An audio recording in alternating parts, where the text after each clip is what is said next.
So to start with, I'd just like you to do this with me. Stand with your feet evenly spaced beneath your hips, and then just roll your head down. If your hair is tied, go ahead and undo your hair and grab your hair by the roots and just pull your scalp for a moment. We're doing this so that the nerves in our head are a little more aware of where they are in space. And now you can grab the hair that connects to the base of your neck and pull down on it. Allow your knees to bend and straighten a couple of times. And then keep pulling on the hair as you roll up, lifting your head.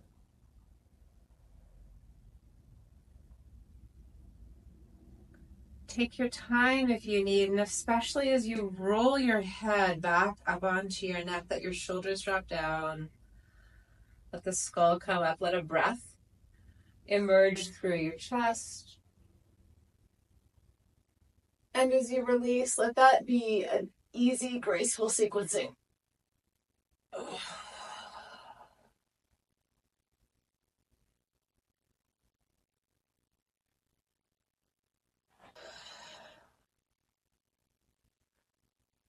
We're going to roll the head side to side, but I'd like you to do it without moving your neck. So it's not going to be very big. It's just more like you're taking the ball of your skull and you're exploring your ability to move the head side to side. And if you want, you can keep holding your head as you do this. Or squeezing it in to compress the skull. That's going to give a lot of feedback to your vestibular system. It might, I wish there was a word that was just whelmed, or it might be whelming is what's coming to mind. It's a lot of information. But we do it also for the after effects. Let's push our head up into the top of our hands. And you can feel how as you push your head up, I'm just pushing into my wrist here. You know when you were in department stores and they used to assault your wrist with horrible perfume? I'm pushing that piece up onto my head. And then we're just going to turn our head side to side with the eyes. So you can feel it rotating inside your little arm frame here.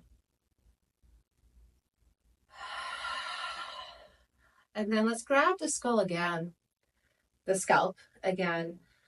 Nod your chin and see if you can get that delicious stretch that works from like the hollow in here down to the base of the cervical spine.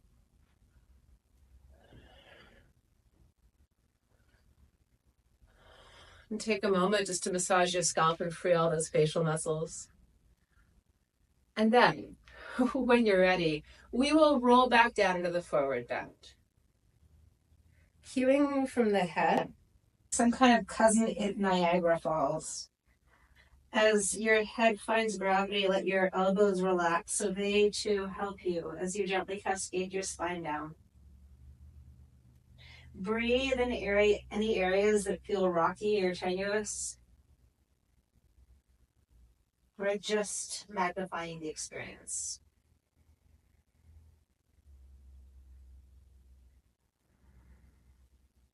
And while we're down here, I want you to imagine you're pulling your thigh bones together inside your pelvis and then releasing them. Do that a few times. By a few, I mean 4 total. And see if as you do this, you can get a sense of your pubic bone hanging like the moon in between 2 trees of your legs.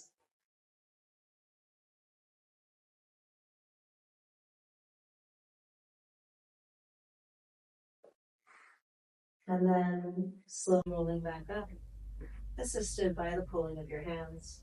Well, that's different. Okay, so now we're going to do a classic pubic bone reset. The way in which I was taught this is that sometimes, because your pubic symphysis is actually one half of one hemisphere of the pelvis and one half of the other, something can get off and the pubic bone itself gets a little offset. And it does seem to reset something quite nicely. So to do it for ourselves, what we're going to want is a yoga block. I prefer a cork one for this. And then also a yoga belt or a strap, something that's firm. First of all, let's just take that strap and we're going to tie it around the width of our knees. You want to basically measure a distance where it could sit around your thighs and provide some resistance if you tried to open your legs wider than hip distance apart. Once I have that, I'll get around my legs. I'm going to have the strap here, so if I want to adjust the width, that's easy. And then I'm going to start with the block. I'm going to take the block on the medium setting in between my knees.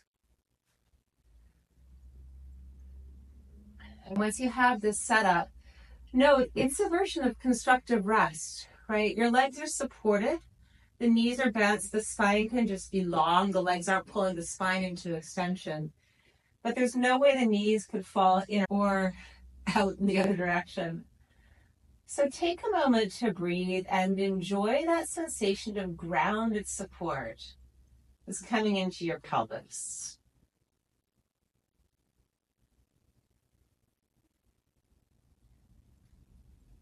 Notice if your breath takes its time to fill up new spaces within you.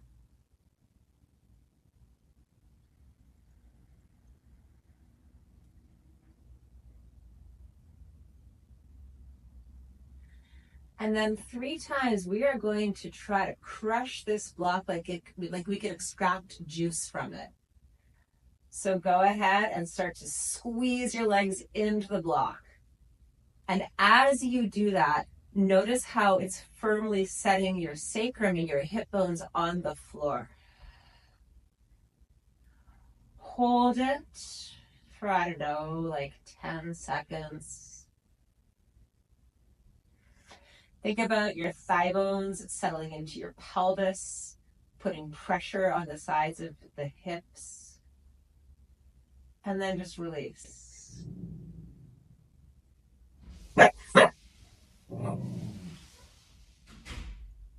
Let your body breathe.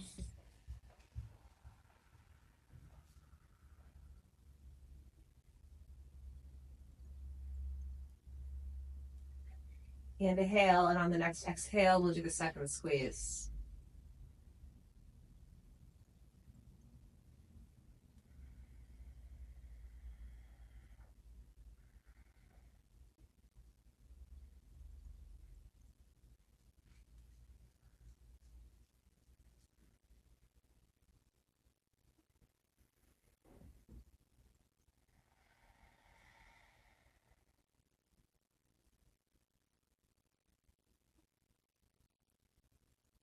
Releasing.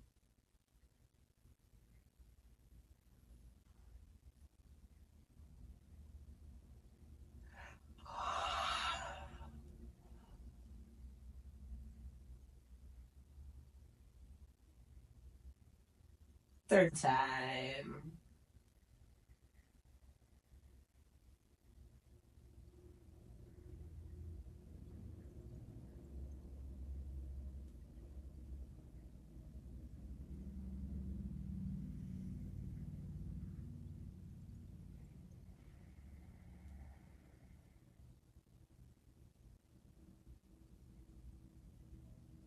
Release.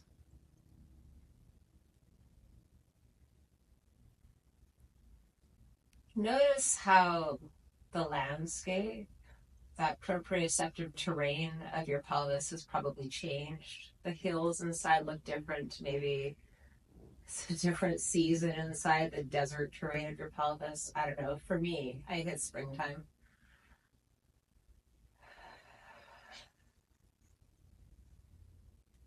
And then 3 times, let's push the legs out against the strap. I'm just going to let my block rest on the strap here so I'm not afraid of losing it. Try to break free. Let Queen refrain in your head.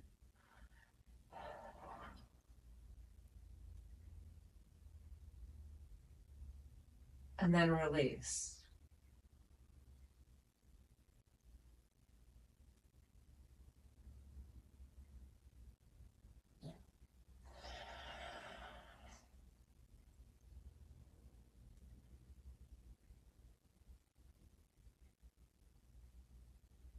Again.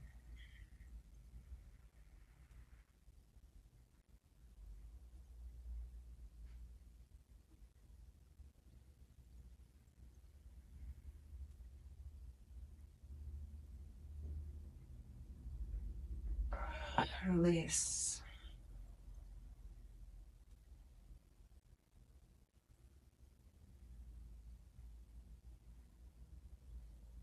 The strap is giving my shins some serious deep tissue. I don't know if that's working for anybody else, but no, that's a good possibility. One last time.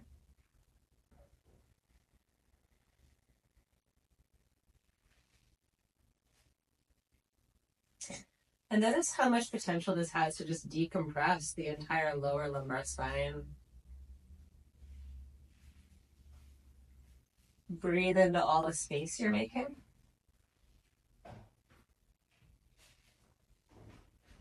And then release.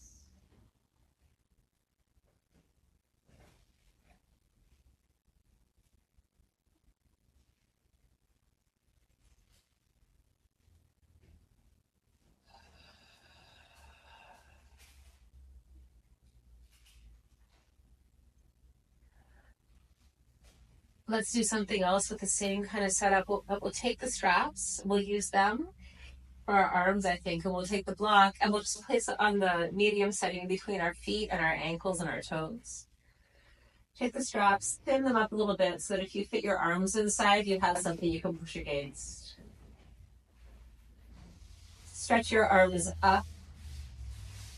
Do this a couple of times just to map out the spaciousness in your ribs. You're trying to iron out any potential speed bumps. Noticing how your scapula wrap around the ribs and flare as they go up. So their pattern of movement is far from linear and far from flat.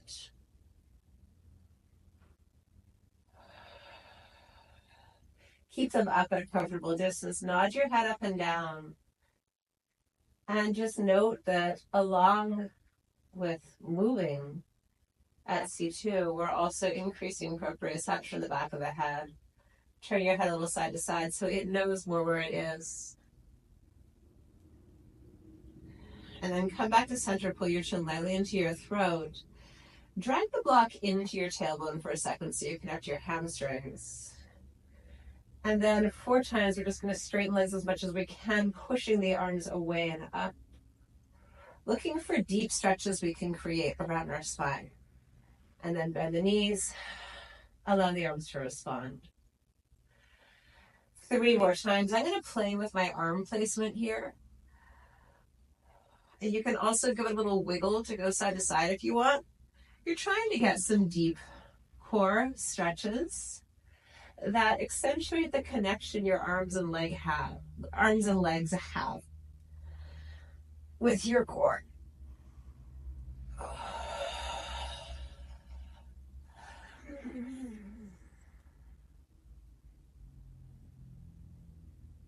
Squeeze the block at the end range. And then relax. Dissipate. Feel your breath moving through your skin onto the floor.